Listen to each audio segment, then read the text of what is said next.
Poštovani prijatelji, dobrodošli u gradsku opštinu Rakovica. Ja sam Milosav Miličković, predsednik gradske opštine Rakovica. Dušana Đakovića verovatno znate, on je zamenik predsednika opštine. Danas smo vas ugostili povodom jednog već sada tradicionalnog jubileja, proglašavajući najpolicajca i najvatrogasca meseca. Pošto smo imali godišnje odmore jun, juli i avgust, to ćemo učiniti danas za sva 3 meseca.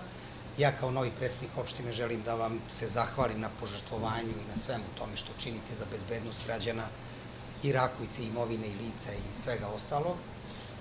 Opština je naravno otvorena za unapređenje saradnje, svih oblika saradnje. Sve što budemo mogli da uradimo mi ćemo uraditi sa naše strane. Saradnja je do sada bila dobra i ono što je dobro nećemo menjati.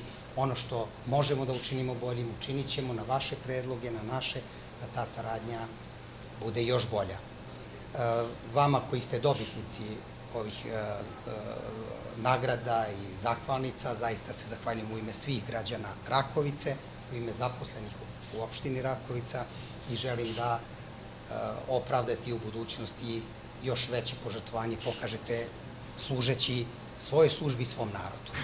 Dakle, hvala vam, poslužite se, a dozvolite mi da evo neke poklone koji su simbolični, ali verujte da su od srca i verujem da će vama značiti nešto kao znak pažnje da i ova lokalna samouprava brine o nekome ko nesebično pomaže svojim građanima.